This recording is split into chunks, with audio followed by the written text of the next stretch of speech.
Today on the podcast, we have Egodi Ulinwa, often referred to him as Kaizen Creed because that's what his name is on social media. We met through one of my really good friends, Demetrius Davis, who was on the podcast before, and he told me about this kid that was just woke up one day and was making a video game with his brother, and I was just like, what? Black people, very rarely do you hear black people talk about making video games or doing these things. They play video games, but you don't really hear them talking about the creation of it. And quite frankly, the creative industry has isolated us to movies and dancing and music, but not necessarily the tech side of the creative field.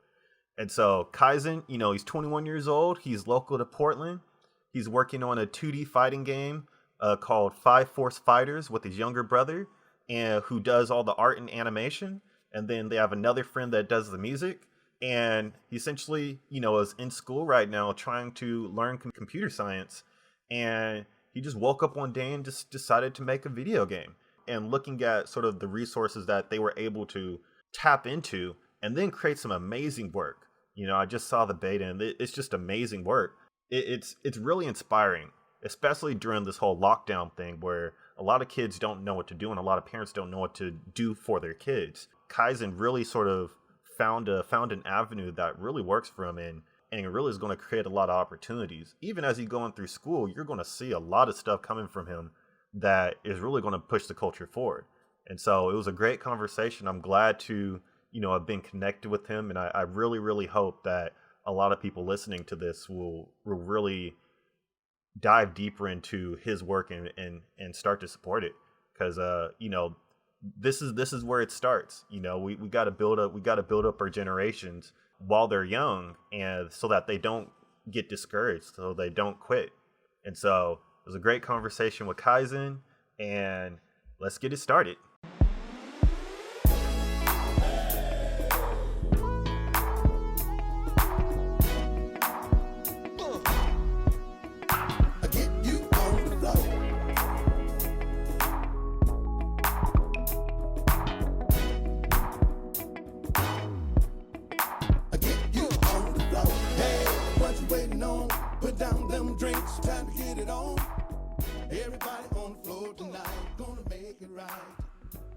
Hey, what's up? How you doing? Doing pretty good. How are you doing? Feeling good. Beautiful. I think it's a beautiful day. It's raining a little bit, but yeah. Yeah, I mean, it looks like a gloomy Portland day. Really. Hey. But we all stuck inside, so it doesn't really matter. So. Oh, yeah. Yeah, definitely. It's funny because I have to do some errands today. I have to... oh, really? Yeah, so I have to, go to the post office and send a whole bunch of stuff. And then I'm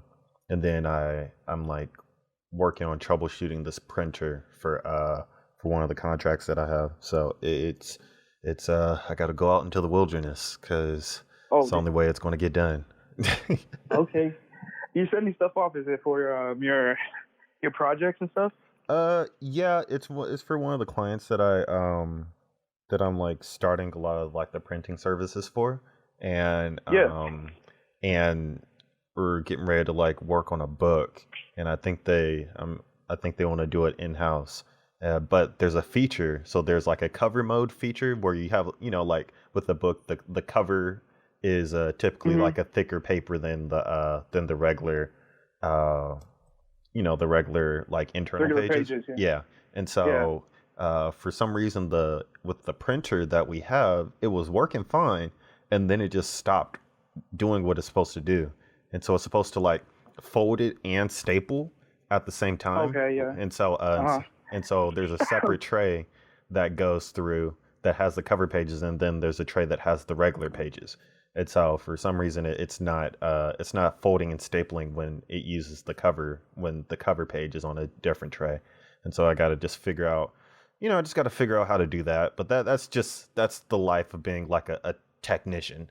You got to troubleshoot stuff because things just stop working. I don't even know exactly what you do. So you're a technician, you're an artist, and you're a writer. So I write and illustrate all my graphic novels and comic books.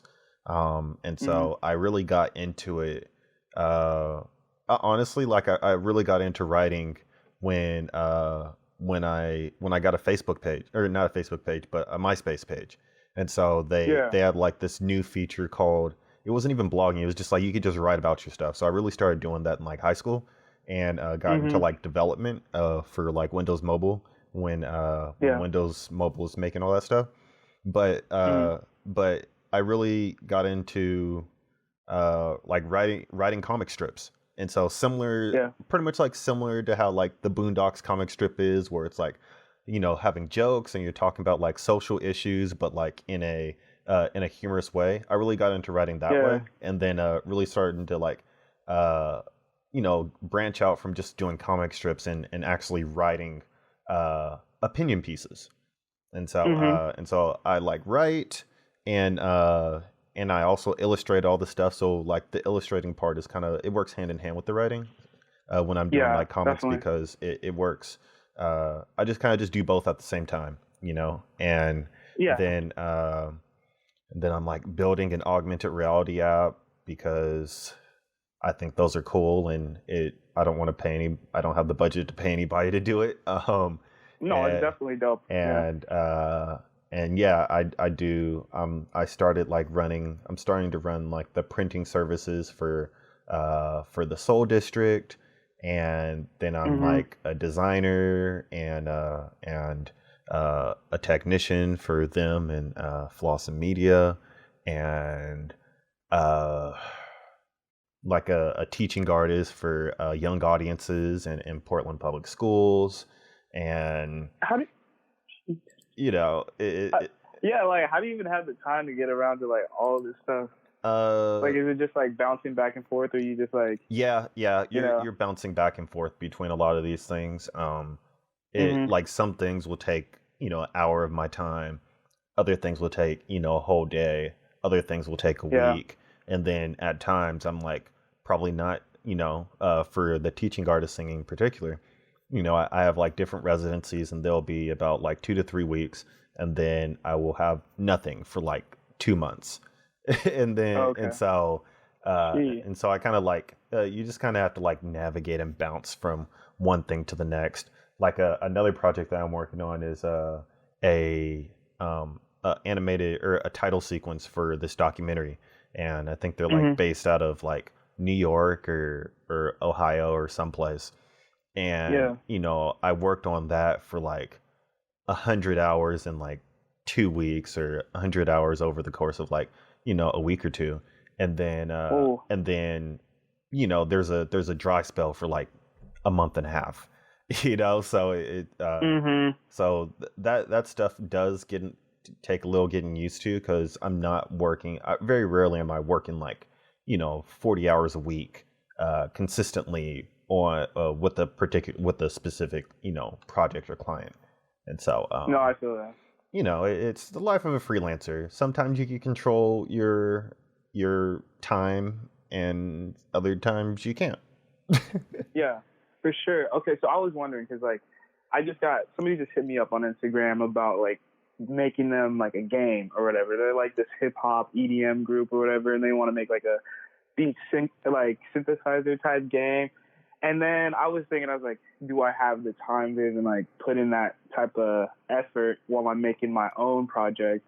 And it's like, do you like put your projects on hold to finish the clients, or like how do you deal with that? Because uh I Yeah, I definitely do. I mean, you have to, because mhm. uh you know, until like my stuff is released and I'm actually able to like make money or make a living off of it, I got to find a way to Yeah. like pay bills. And so, Yeah. you know, like the internet bill is still due, rent is still due, I still got to buy food, and all that. And Mhm. so really the balance is well, really the thing is being fortunate enough to actually get projects that are in the area of what you're doing, you Mhm. know. And then the second thing is uh you know, balancing out your time and pricing it Yeah. accordingly, so that you, when you finish working on the project, you have enough money to money in the bank to focus on the game that you're working on. Yeah. For And sure. so what I always what I always tell people is about the triangle. And so on each side of the triangle, or each little Hmm. point of the triangle, you have quality, you have speed, and you have uh, what is the other one? Like quality, speed, and Is it like profit and money? yeah, price. Like quality, Yeah, speed, and price. And so yeah, if you want something that's cheap at a good price and you want it with quality, then it's going to come at the expense of time. And yeah, if they want something that's fast and with at a high quality, it's just going to come at the you're going to charge more because it's going to kind of come yeah. at the expense of being cheap. And so if they say I want this game to be done, or we want to have this game by next month, Hmm. and they're just now hitting you up, that means that you could charge the rate that you have, but Hmm. also, I mean, you have to pretty much stop everything that you're doing to focus on that. And so they're going to have to pay for that, for you to focus on that solely, and Yeah. then I mean, in this day and age, like right now, like you could afford to do that, and it kind of works out. But when like school is in Hmm. session and you're working on other stuff, it does get difficult. uh Yeah. I the book that my next book that I'm finishing up, I wanted to finish it back in uh like November, but Hmm. I had to put it on hold to work on a few projects so that I had money in the bank to actually do that. And so I pushed it back to like January or February, but Hmm. at least I had the money to do it and focus on it. Okay, definitely. I think I'm definitely gonna take that into consideration. I told them like it's just been kind of annoying because how constantly they're like hitting me up, but I was like, we'll talk in a week and we'll see what like how things are looking. But yeah, Yeah, I yeah. think that's some good advice. Hey, I mean, that I think this is a good, a good way to sort of like introduce like what you're doing, because you're at the point now where people are hitting you up off of Instagram, like hitting you up off of Instagram Yeah, just to get you involved in their projects. And so yeah. like, what do you like? How would you what would you describe what you're doing now? Like, how do you describe what do you do? Well, what I'm doing is I'm exploring. I'm exploring like I think the entertainment industry. That's how I see it because I don't feel like I'm just coding. I feel like I'm involving a lot of people, like including friends and like family, into making like multimedia type of like projects, like games and music and stuff like that. So it just feels like a whole expanse is like a community coming together and just making that's something that's kind of huge that you can't do by yourself. So I feel like I would say like I'm sort of a leader in this small field that I don't even know about. And Yeah. so it's just all about learning for me. That's Okay. how I see it. Okay. So you are, because you're in school right now. Yeah, I'm going to school. Uh, Well, not anymore because it just ended because it yeah, ended yeah, early. yeah. I mean, um, Yeah. which we are still trying to like wrap our minds around. Yes. But you're a student. Hmm. So you're still like working towards your degree. You Yeah. uh graduated high school when last year? Year ago? 2017. 2017. So 2017. you've been out of school Yeah. for a couple years, and Yeah. and and you kind of just like ventured into this whole really like game space and stuff. And so like what kind of got you started really exploring this? Okay, so like early on when I was really young, like I think in elementary school, my older brother he was just messing around with code all the time, and it got me thinking about like making like crossover games, like with like The Legend of Zelda, with like this other cool RPG game that I thought back in the day was like Boktai, and I wanted to do that, but like as time goes on, you kind of like forget about your passions. And then one time it was just like after high school, I just graduated, and I was just like, school's kind of boring, and I want to create. And so I saw my brother drawing, And then I told him John, he was doing a good job, and I was like, let's work together, let's make a fighting game. And then that's how it all started. It's like we just kept on working on our weaknesses and making them like getting better at what we thought we could be good at. So that's how I started getting into video game stuff. Okay. And so you're building it on Unity, and and like, who introduced you to that? Was it just like a Google search, or did you kind of see a video, or like? I think I was just like looking up how to make games and stuff, and I was looking up all the engines. I was looking at Unreal, Unity. I think it's one's called like Git or Dot or something, Godot. And then, I mean, they said that Unity was like one of the easiest to like kind of wrap your head around, but it's also like really expansive and like flexible. And so I was like, that's definitely perfect for like what I'm trying to do. And there was a lot of tutorials. There was like a little bit of like a negative light on Unity, because there's been games released on Steam and stuff like that for low prices or for free, and they're like just bad games, low quality, like they don't play well. And so Steam does have like a bad, Unity has like a bad light when it comes to some games, because of how many bad games are pumped out of the engine and then put on the market. So, but I just went for it anyways, because I know like it's going to be a good engine to use and get my project done. Oh yeah, definitely. I mean, yeah, just thinking about where to even start with the video game, having something that you're able to actually work on it and crank something out of it is one thing, and then the quality is the second thing. But if you spend the time to do it right and you don't rush it, then it's really about just like having access to the tools to get the job done. Exactly. Because what I was gonna say is like detail can be added in like as you go. Like with art, you can always go back and like mess with the drafts and like get the quality up to where you want it to be. Learn how to like add particles where you need them and stuff like that. And that also goes with coding. You can always go back and just add on to it. That's where quality comes into play. But you have to have like the foundation to get there. Yeah. So talk about kind of like the process of making the game, because you mentioned you're making a fighting game. So like, why a fighting game? Okay, so to be honest, I suck at fighting games. I'm only good at Smash Bros. I don't really like fighting games. So in my head, I thought like fighting games would be like probably a nice intro to coding and just making games in general, because you don't have to like really game design in the way of like building stages and all of that. But with fighting games, is like it's super technical. You have to know like all the different parts of like stun damage and like blocking. It's just like the tiny details that are involved in like fighting games that you don't really think about when you're playing them, unless you're like a high level pro fighting game player.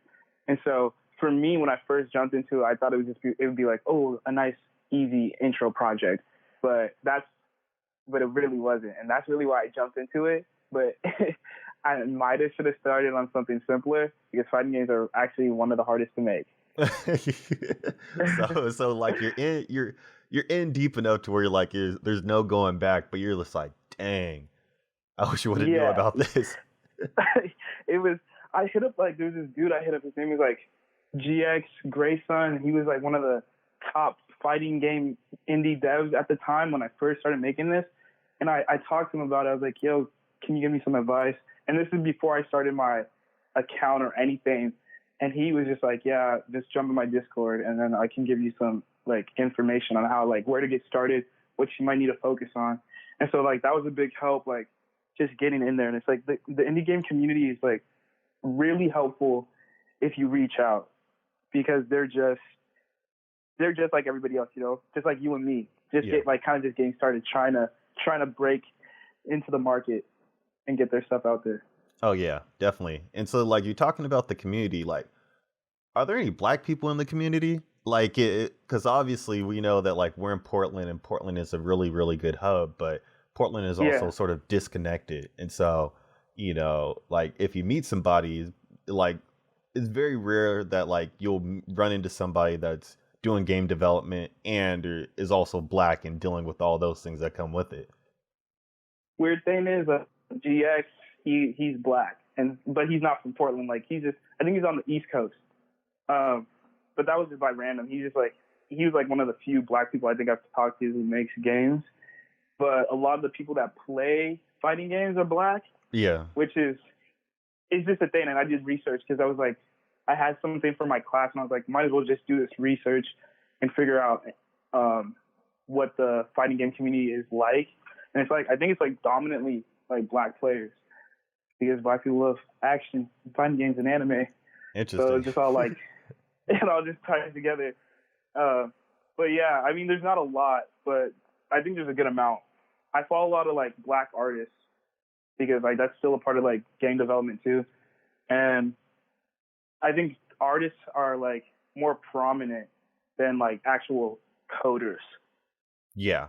Yeah. In the indie scene. Yeah. Yeah. And it's I feel like I'm meeting more and more coders or developers as I like get deeper into like the whole AR space.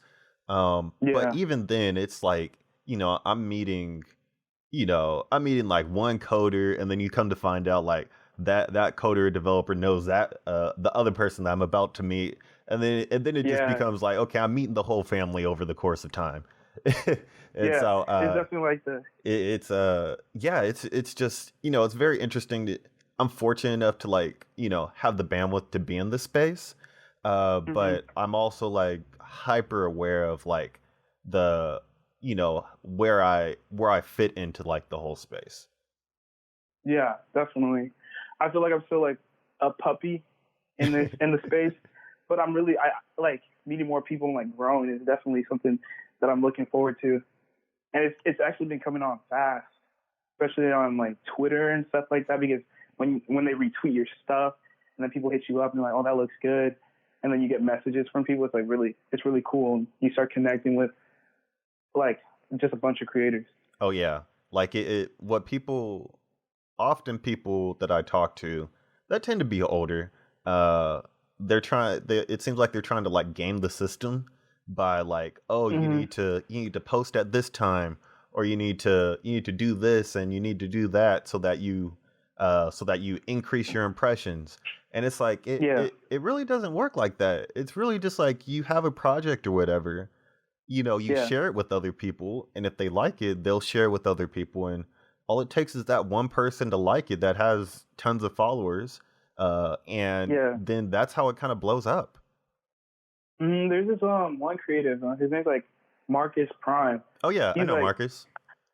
Yeah, I feel like everybody knows Marcus in Portland. Yeah. He posted my some gameplay of mine, and then after that it just like blew up because he's pretty prominent in the Portland scene and like just in art and like in general. And that just like helped me out a lot. Like it's just like you need people to support you. Oh yeah. When did he post that? Shoot. I think it was like the time I posted a couple weeks back, maybe like 2 or 3. He put it on his story on Instagram. And that just like helped my stuff grow, and then just like boomed for a second. Oh, I think it was the thing that I sent him. Oh, you sent him the same thing? Yeah, I think so. Oh. I think so because there's two games. There's one about this like black girl and this old guy, and that I sent to him, and then I sent him like your stuff, and so that because Marcus is one of my convention buddies, and so we do really? we do like conventions and stuff together. Yeah. Mm-hmm. And so dope. Thank you. I appreciate that. Oh yeah, definitely. Don't quote me. I'm pretty sure it's the thing that I sent to him. But yeah, like that's kind of how it works. It's it's the new word of mouth, and the word of mouth has a large reach, especially when like people like Marcus or like my buddies in LA and all these different things.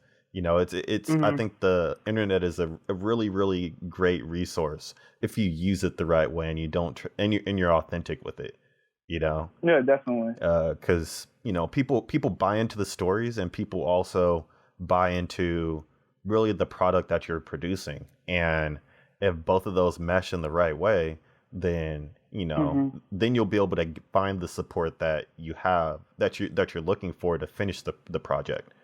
And yeah, especially like your Pokemon twerk team that you have on TikTok. oh yeah, Like, yeah, that they love that. yeah, people love it. It's for me, it's funny because it's just like a wild idea that you kind of just think about. It pops into your head and then it kind of just goes away.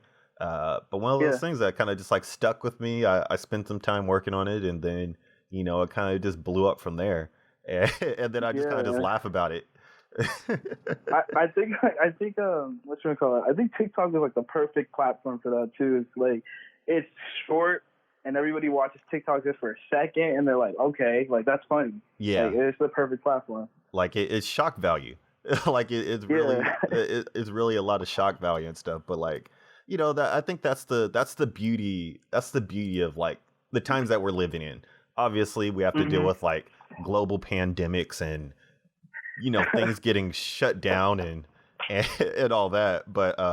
Yeah, all But that crazy stuff. but on the flip side, I mean, like it lends itself, it allows for spaces for like you and me to exist and be successful. Uh, Yeah, exactly. and so that's like that's the blessing. Amongst all the curses, that's the blessing. And so it's yeah, it's a good thing that things are happening this way. Uh, Yeah, definitely. and so In a way. yeah, in a way. And so you started this whole game development journey uh prior to college, or prior to going to school, right? Yeah. And so what what was sort of like the driving force for you, like going into computer science, or all that? Was it to improve on like the game, or like did those sort of like relate, or did you always have just an interest in going into that route? Actually, when I started college, I was doing accounting, and then my sister was talking to me. She's like, "You should do something that you're passionate about, something that you care about." And I was like, "Yeah, I don't really care about accounting. I kind of just doing it as like a career route, maybe make some money." Like, and then I was like, "Computer science meshes well what I'm trying to do, and I won't be if I get a job, I won't be broke." And Yeah. so I was like, "This is actually it'll definitely like just combine and be something that will work out for me in the end." Okay. Okay. And Huh. Like, so it was mainly, so somebody pretty much persuaded you to go this way, or just opened your eyes to like other opportunities. yeah, it's like something everybody always says. They always say like, do something that you want, like you really actually have passion for, like you really want to do. But sometimes you just don't listen to that advice straight up because you're just like blinded by trying to be successful in one way. Yeah. And so I was, it was sort of a like kind of persuasion because she was like, she went to school too. She got her bachelor's in, I think, psychiatry or something like that. And then she was just done with it, and she's like, I'm not going to be using this degree. I like fashion. I should have done fashion stuff. And then that's where she like told me, she's like, go for what you really want to do. Don't just go to school just to go to school. Yeah. Yeah. And So and it's always that, and it's difficult, I think, when you're pursuing sort of like the creative ventures and going to hmm school to funnel your creativity into something.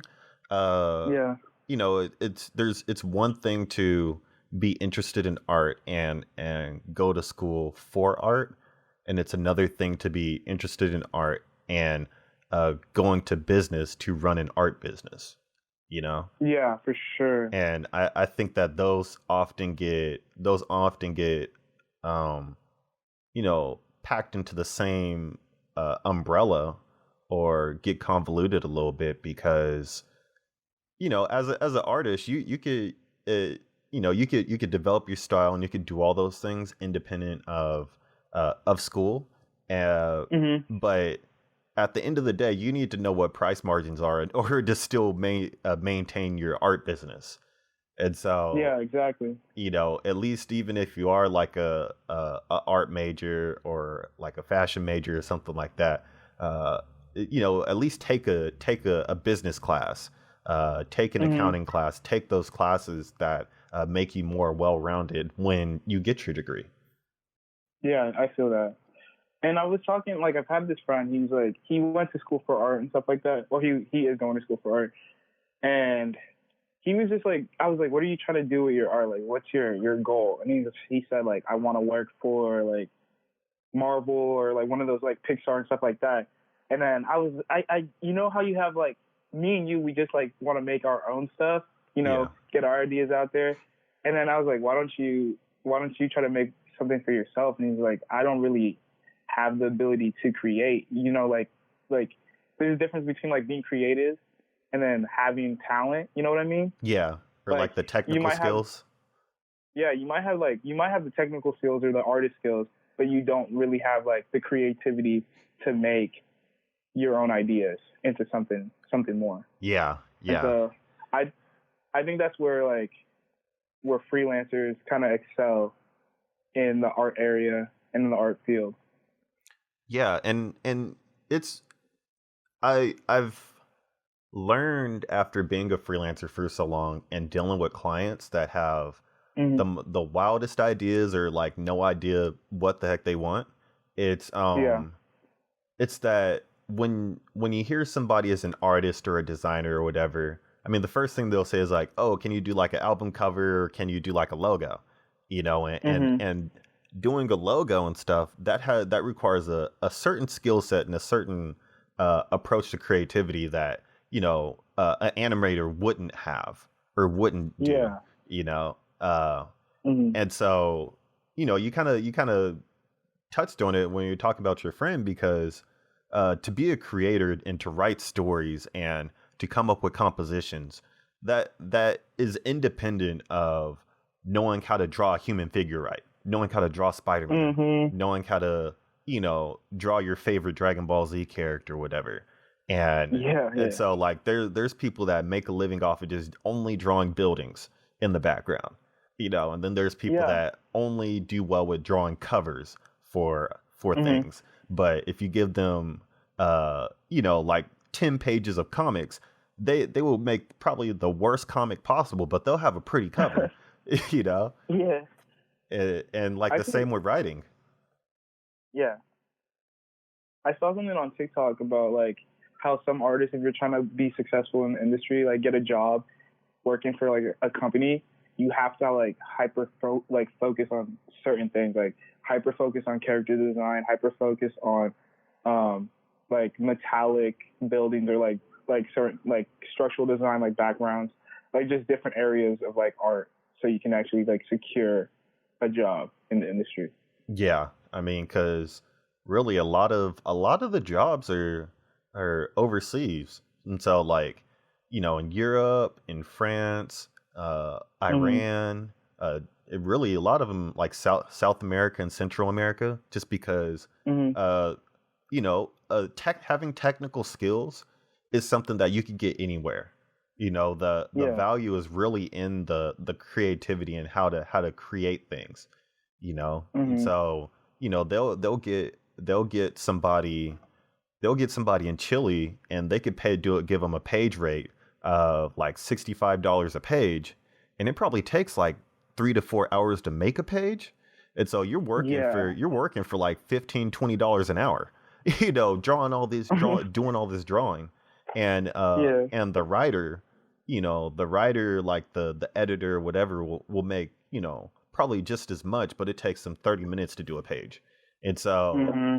they're working for 60, like writers and stuff are working for like, $60 an hour. I mean, albeit inconsistently, but like $60 an Yeah. hour where, an artist is working for 15.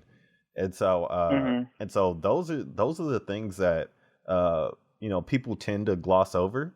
It's like, you know, and then you don't have the rights to any of that stuff. You're working No, for yeah. hire, and you go out, you sell 10 books, and you only make 12 cents off of that. It's like, what? That's crazy. Like, it's so crazy just thinking about like the actual money side and like of things, because when I'm just doing stuff, I'm just doing it as like, I'm just trying to make something cool and then hopefully make some profit. But making profit is not going to be easy. Like, it's going to be a hard thing. And I didn't really think about that until like we've talked about it before, and like how realistic it is to actually be able to make like money off of something. Yeah, yeah. It's and it gets really interesting when you really like punch the numbers, because it's like, okay, for me, I sell augmented reality books, so that means I actually have to like make the book and make the Mhm. app and make that stuff available first before I can even think about making money. And then from Yeah. there, I have to look at, okay, how much do I need to just keep my lights on? If I'm living in downtown, I need at least 1,200 for, rent and stuff like that. So I at least Mhm. need to make like 1,500 a month, Yeah. you know? And so uh, at 1,500 a month, that's like my threshold just to Mhm. exist. And so then it's like, okay, how much are my books for? If my book is $25, then I need to, divide that by 1,500, Mhm. and I'm actually going to do that right now. so it's like so it's like 1,500 divided by 25. So I have to sell at least 60 books every month Mm. just to just to keep the lights on. Just to keep the lights Yeah. on. Uh just to keep the lights on. And so, if you have an app and you're selling that for $1, then it's like, okay, then I don't have to sell as many books if I sell more apps and Mhm. and all that. So like it really becomes this like constant sort of like rat race to where it becomes a numbers game, at the end of it. Yeah. And I don't think when you're able to put it and when you're able to turn it into a numbers game, then Mhm. the mystery sort of like solidifies into like action items or points to hit. Yeah. But then if you don't hit those items, like, like, dang, if I don't do this, I am going to have to ask my parents for something, or I'm going to have to take on other Mhm. projects and all that. And those are the things that, like, being an artist, you get so immersed in like what you're creating and what you're doing that you lose sight of sort of the business side, the business of it. Mhm. I haven't really gone into like the business side until like recently, and it's kind of it's a scary thing. I can't lie, it's a scary thing Yeah. to me. But I mean, that's the risk you have to take to like pursue something you love doing. Yeah. So It's and so, I think last time we spoke, it I was I was like, so you're pretty much you're pretty much an entrepreneur too, mhm. because you are uh building your own app literally from scratch. Like you have a blank canvas and you're just making it, and Mhm. then you're putting it out and you're working with people and all that. Like you're pretty much like running your own business. Uh, Yeah. and so like what how is it, kind of like being in that space? Because obviously people just don't wake up and be like, oh, I just want to start a business right now. They kind of stumble into it by default. And so like, Yeah. like what did you ever see yourself like really running Running a something business? like this. Yeah, yeah. Honestly, no. Like, I remember it was this one. It was like in the summer. I got off of school, and like me and my friend Ben, he works on the music for the game, and he was all the way in Massachusetts going to school there.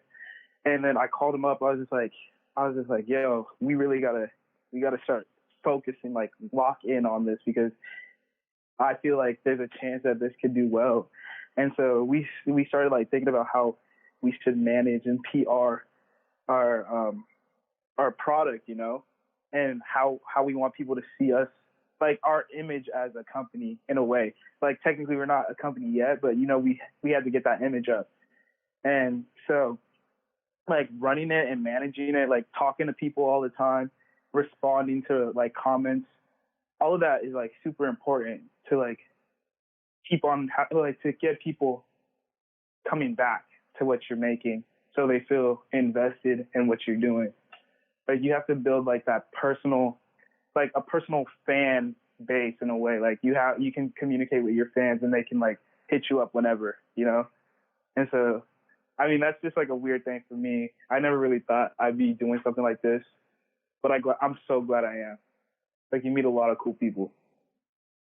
Yeah, and it's kind of a testament to sort of the drive that you have, because really you technically, like, you don't have to do any of this stuff. Like you do it because you have an interest in it, and it gives you some sort of gratification by just fulfilling what you set out to do. Mm-hmm. Because What about? yeah, it's it's just, I think it's just one of those just sort of inspiring sort of come up stories that people often just like to follow, because it's that mystery of like, what will happen, like how far Mm-hmm. can this go, because there isn't no blueprint for it. Mm-hmm. I'm going all the way. I'm not stopping. Not here. I don't even know. Like, I just want to see how far this can like take me and like the people like I've been working with, because I want them. I remember I was just telling them like, you have to branch out yourselves, like start picking up gigs, start picking up like artist commissions, because like you have to start making money on your own, and by getting your name out there, it only comes back to us as a group, and so they started doing that, and it's just been like helping us further our reach in this space that we're in, And so it's just been kind of great in that we've been like growing as a team and as individuals. Man, it's and I think that's really, it's really fortunate. I think you're really fortunate to have people that and that you're able to like get on these projects with, because very rarely do you actually have the opportunity to do that. For me, it's always been just like me working on something by myself, and then if I need Mm-hmm. something done, maybe I could hit somebody up, or I'll just learn it myself so I could just get it done. And so, Yeah. yeah, that's always one of the things that I've always wished that I had in my journey, is sort of like a little brother, a best friend or something that was in this Mm-hmm. space, that could do something not exactly what I'm doing, but can do something adjacent to it, that really Can add on. Yeah. adds on to it. Mm-hmm. And so don't try to burn those bridges, because those things are hard to come by. No, for sure. I mean, I was blessed. I was lucky to have like a brother who just like listen. He just like, when you have little brothers and you're Nigerian, it's like being African, you kind of have like this authority over them, because like it's a culture thing. Like you're raised to they're raised and you're raised to have that respect, and for them to give it to you. And so I was able to like see that he had potential in art, and like tell him like you can do this, and he listened, and he just kept on going. Like every day he would like draw frames on like a piece of paper. Like you don't draw like animation frames on paper, like that. You draw them in like how like a traditional animation you have like see-through paper. We didn't have that. We just had like some thick paper that he would draw on. He would draw these animations, and then we would like take pictures of it with our phone, put it on the tablet, then he'd color like draw them in there. And so it was like a hefty process at first, but like that type of dedication doesn't just come from like that is something you have to be like born with. And like when you can see that somebody's really passionate about it, you just keep on like encouraging them. And I was lucky that he like let me get on his head about things and be like, you're not doing that right, or yeah, that looks good. And so like I praised him, but I also gave him criticism. And so it just like we bounced off like our energy, and our sibling bond just like made shit work properly. Yeah, I mean, it just reminds me of when I first made my first animated video. I Hmm. I had a like a Dell laptop that uh wouldn't charge, or like, yeah, it wouldn't charge, like it didn't have a Hmm. battery. And so I had to keep it connected to the power in order to actually like use the laptop and turn it on. And so what I did is I just got Adobe. This is when Adobe started making their like Creative Cloud subscription. So I Hmm. was finally able to not torrent the site, like torrent Adobe software. I was actually able to like Yeah. actually own it. And so I downloaded like Adobe Flash and Photoshop, and I pretty much got like a stack of note cards, and I started pretty much like drawing out all the different storyboards for this animated thing. And then I Hmm. just scanned in all the storyboards, and then I just pretty much uh like did like a movie file with a like a slideshow with all the storyboards just going at 24 frames per second. And so Oh I yeah. must have made like I must have went through like probably 2,000 note cards, and then I just scanned all those and made an animated thing from that. And so, That's crazy. it was just like it becomes a labor of love, because you can't get that Hmm. time back. You can't do all these things, and there's still a possibility of there being technical difficulties to mess up the whole project. But Yeah. you kind of do what you can with the resources that you have. And it's just Hmm. it's crazy that you know you guys are working on a game and adding animation to it and stuff like that, and you guys are just using pieces of paper. That was a start. That was a start. I mean, we had to actually learn what we were doing because like it was that was just horrible. I was like every day I would think about like better ways of doing stuff. So the name like Kaizen I think it's like a Japanese word, and it's like it means like to be more efficient. Like, and that's like everything we try to do is just like to be more efficient at what we're doing currently. So every day I would try to figure out one way to make the process better, easier, like faster for us to like get done. Yeah, So, it's and so how would you what would you say are like your biggest resources now? Because obviously you started from pen, paper, and an idea, and now you're at the point where people are hitting you up and wanting you to work on their games and their ideas. And so what are really like your biggest resources when you're working now? oh, so you mean like what do I use to Uh, create stuff? yeah. I mean, it's like, what is the process for you working on a game now? Do you have people that you look to for consultation? Do you have Mm. better tools? Do you have access to better tools? Um, yeah, like it's. I think I'm like really curious to see how people navigate with very limited resources in a tech space that always has a price Okay. tag to it. Okay. So I mean, I do like when I first started too. I would like search up as many like free assets as I could for like effects, like particle effects and stuff like that I could use in the game. Because like making visuals like that is like it would be extra taxing on like on my little brother because he does like a lot of the animations.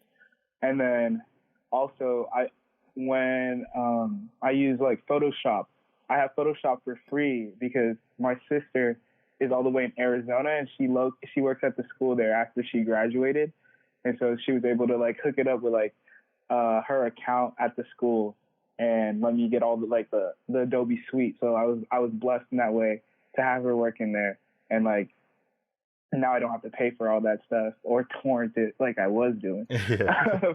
and, um, and then like when I'm seeking like information or feedback, for feedback I kind of go to fans, if I like to put it like in a way.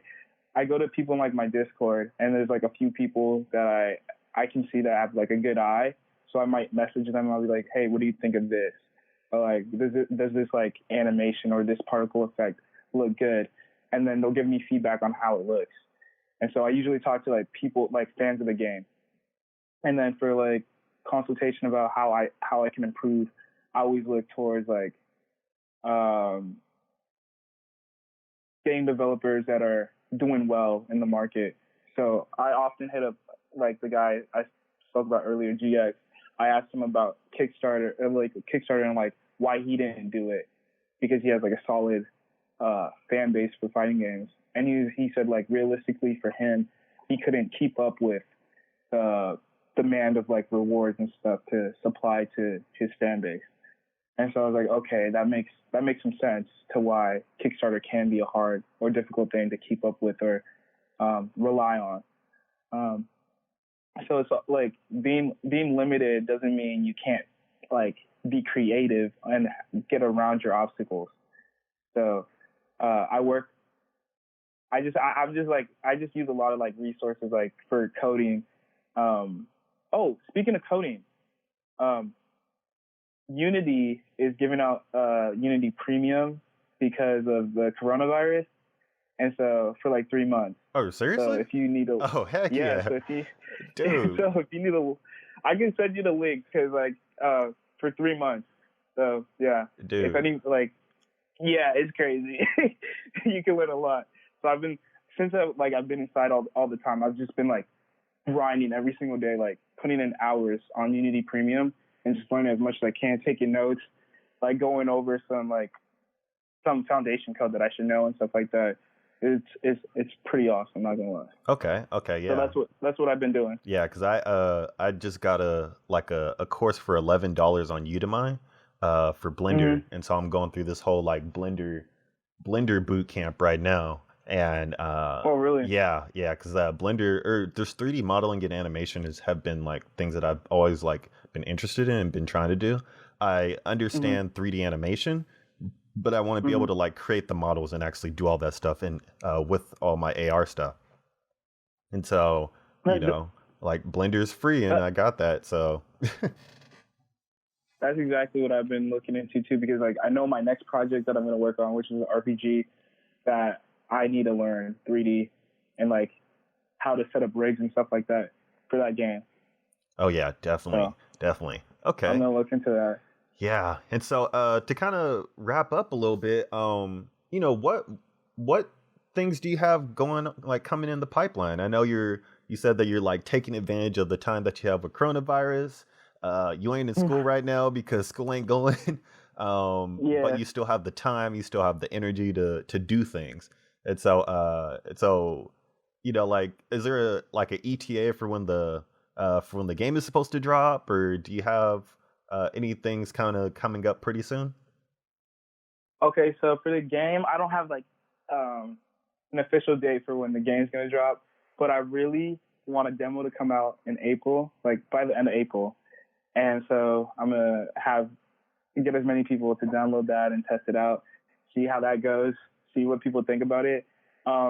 Further down the pipeline, I've been setting up a team for making that RPG project. And that's coming along nicely. I got all the blueprints down for features for that game coming up. I'm working on a little tiny project by myself. It's going to be fun. I'm kind of reusing some assets from Five Force Fighters. And yeah, so that's what I've been working on and what I plan to get out soon. Okay. Yep. What about you, though? What about you? So I have a webcomic, this podcast, trying to do the beta. I guess it would be like beta 2.0 for the AR app. Releasing the first book as an AR graphic novel. Refocusing on like the Pokemon Torque team stuff. I have this other sort of like comedy sketch show, this like VFX comedy sketch show that like I filmed and worked on like 5-6 years ago that I'm like repackaging. That looked dope.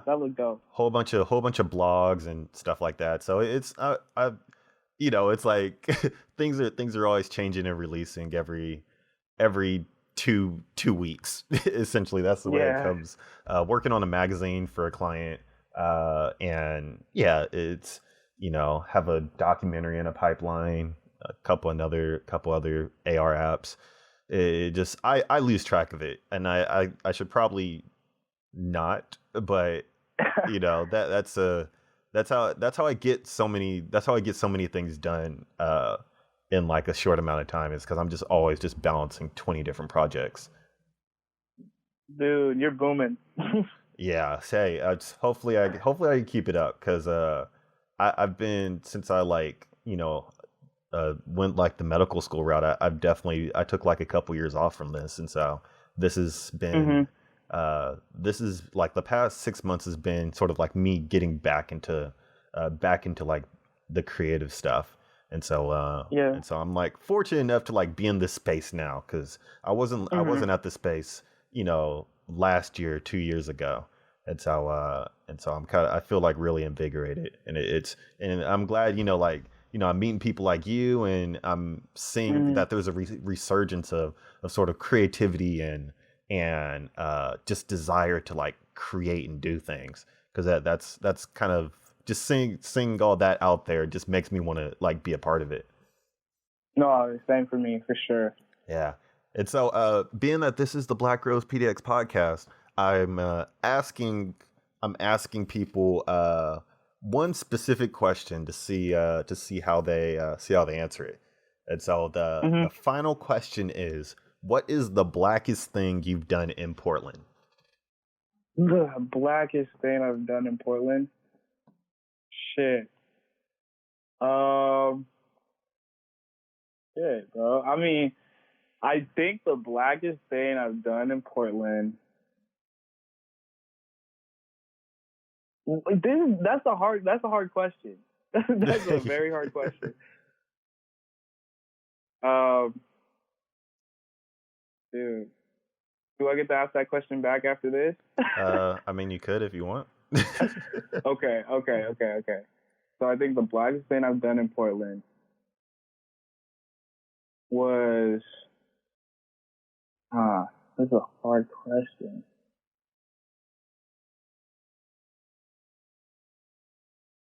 Shoot. I mean, maybe is I definitely the blackest thing I done in Portland was get into like a heated argument with some police officers about about taking this older black man's keys, like his car keys, What and the yeah. Also, I was drunk at the time, so that was Oh, a bad dang. idea. But Yeah. they gave him his keys back, and I resolved the issue without getting arrested. Nobody got arrested, so it was like they listened to me. So that was crazy. That was actually a crazy moment.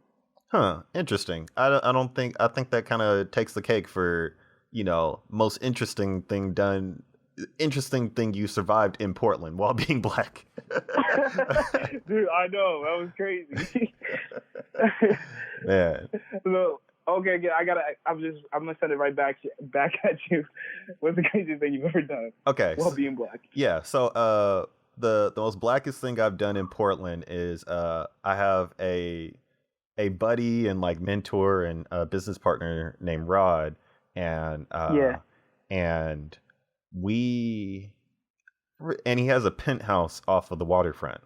And so Mm. the blackest thing that I've done is he threw this like big a big penthouse party, uh where just like it was just a deck to the walls with just black people, from That's all dope. walks of life. And music was blasting, freaking good food, uh all this stuff. And then out of nowhere, somebody starts playing like a Megan the Stallion song, or like a oh the Hot Boys, Back That Thing Up song. Oh yeah, And then yeah. out of nowhere, Rod comes out with some like money guns and just starts like shooting money in the air while like people were like twerking. And it That's was just, dope. it was wild. I was just like, oh, this is crazy. And so Hey, no invite. hey bro, hey, now we're connected. I'll let you know about this stuff. Hey, It's that's that. that's things be going down at Rod. So Y'all can't sleep on it. And so, There but you yeah, go. that's probably that's probably the blackest thing I've done in Portland that I could think of right now. That's dope. I need to start doing stuff like that. Oh yeah, yeah, definitely got to get. Well, not right now. We can't go. Nobody's doing Oh yeah, yeah, nothing. yeah. But guarantee if all this stuff dies down in the summertime, bro, like it's It's it's going about to up. be madness. I'll be there for sure. Oh yeah, yeah. But we'll go ahead and wrap up. I thank you for your time. Oh, thank you for having me. Oh yeah, definitely. Keep grinding. I'm really excited to see when this demo comes out Hmm. and yeah, just stay up.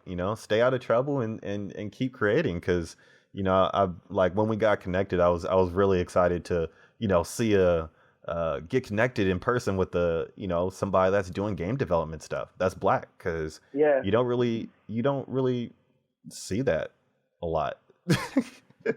Yeah. Not at all. I know what you mean.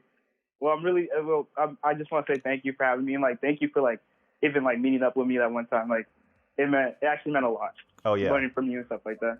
I know that's like being a creator and just being in that space. I know the value in it, and it's I was fortunate enough to meet people that I look up to now, and so I'm always just looking for ways to kind of pay it forward and give back to others and inspire others too. And so with that, stay out of the outside and dodge coffers and all that, and Yeah. Yeah. keep it going.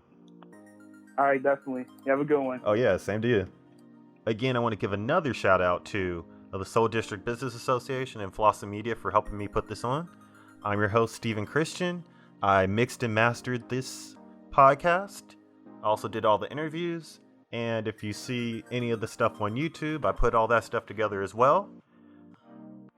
With all the social distancing things right now, I'm producing this right out of my home studio. So if you have a chance, make sure to follow us on Twitter, Instagram, Medium at PDX Black Rose, which is PDX BLACKROSE. And if you're on Patreon, hit us up on there. We would love your support. If you don't do anything else, definitely rate and review us on your favorite podcast platform. Apple Podcasts, Spotify, Google Podcasts, Stitcher. And on top of that, be sure to share this with your friends. The purpose of this podcast is to highlight the movers and shakers in Portland that are doing things in the Black community. And by supporting this podcast, you're supporting the community as a whole.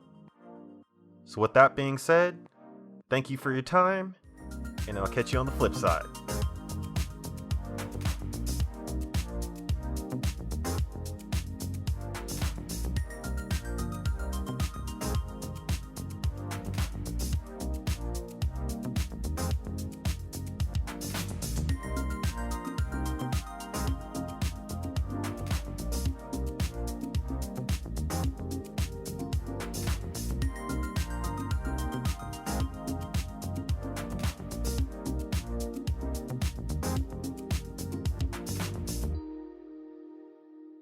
The intro song is brought to you by Andy Stokes, and the outro song is brought to you by Spring Gang from Epidemic Sound.